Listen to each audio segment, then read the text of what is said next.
Well, folks, welcome back to iWrench and We Learn. And I did a good bit of learning in the attempts to test fit that wheel with the sprocket. Sorry, that wheel with that sprocket.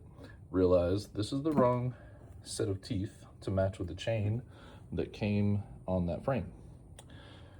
This sprocket does fit that chain. That's already been attempted once. It was just on a wheel that was too big.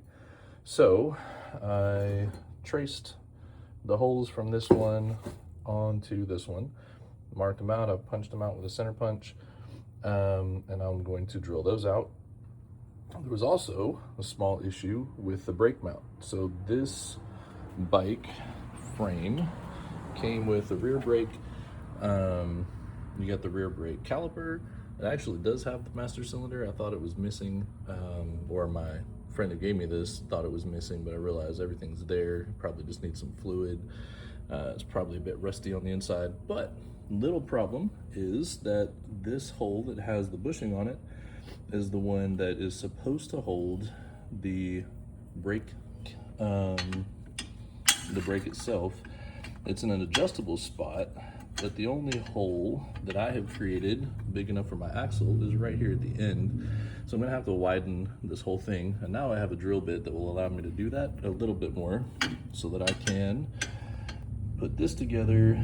Also going to bore out this hole so that I can use my regular axle through that. And that will allow me to move this up, because before I had it down this way and it was just too far out.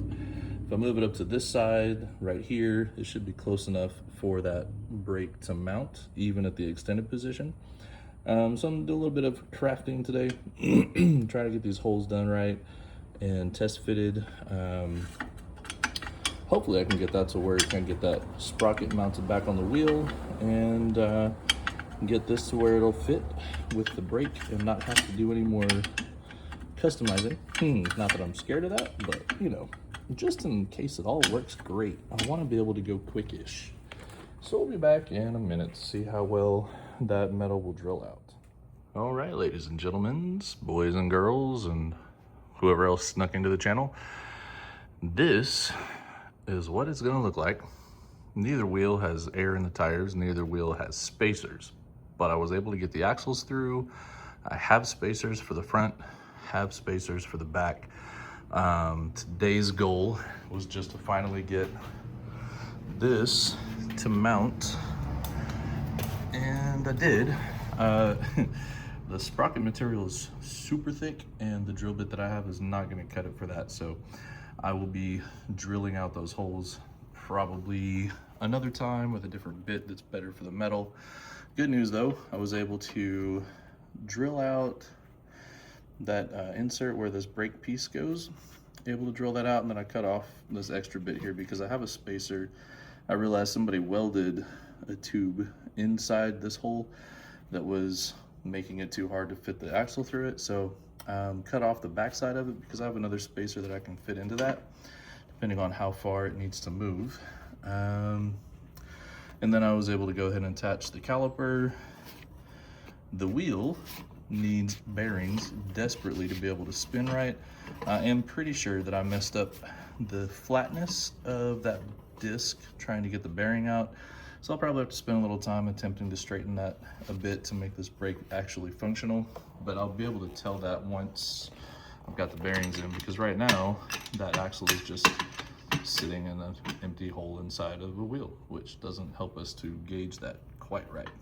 But I'm very excited to see that even if the wheel is slid all the way back over here with a very small spacer to protect where the brake goes, to keep that flat there, a small spacer for this gap right here between the wheel and that brake, I guess you'd call it I don't know, mount. And then this spacer's already here. You just can't really tell because it falls right into the wheel. With it hanging down on the axle, you can kind of see the spacing on this side is just about perfect. Can push that in all the way. Got plenty of room over here to be able to tighten it down. In fact, it looks like I have way too much room on that side, so probably be doing some creative spacing to get it to where I can actually secure the nut on the end of this. Good times. It's a problem for another day. Every time I work on this, I find something new to work on. But I'm pretty excited. This wheel fits. Sure, I could put a bigger wheel in it. 10-inch wheels, brand new. Hard to find. They go for the rear of these. Well, not hard to find, but they're like $100.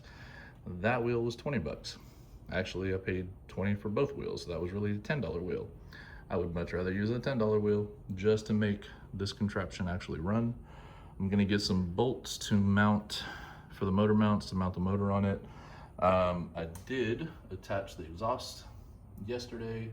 I'm gonna have to do something with this other stud that's in there and be able to get that to seat all the way, but the exhaust is attached, so the motor is finally actually done, except for putting a clutch in it.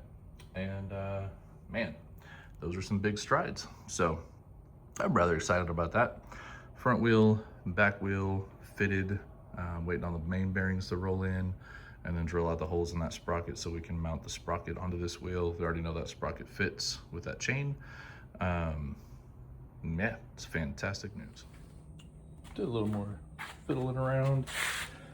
Got the sprocket mounted. Oops, I just turned that sideways on y'all.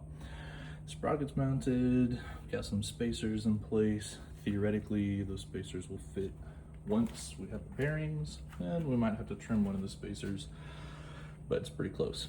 Decided we'd go ahead and attempt to put the engine in, because I knew there would be some things that probably weren't gonna fit. Exhaust being number one. That'll be, you know, find a different pipe, not the end of the world. Man, it's annoying though. And then the intake is gonna be, or the air filter is gonna be a little bit of an issue. I do have an extender.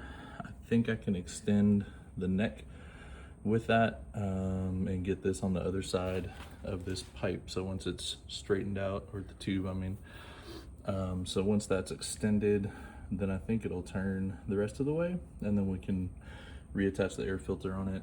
I think it just needs to get that collar on the other side of the bar. And I do have an extender sitting on the desk, or the workbench, so I think that's not the end of the world.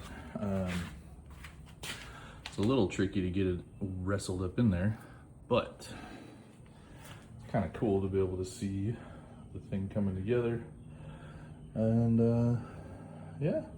Oh, I did put the spacer into the front wheel. I need to obviously do something about the length of that bolt, but it is secured, ready to go.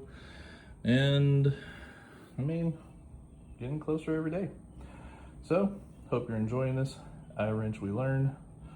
Learning all kinds of things about having to extend some things. Just makes it more fun. I feel like we're getting to a point where we're nearly done with the body stuff. If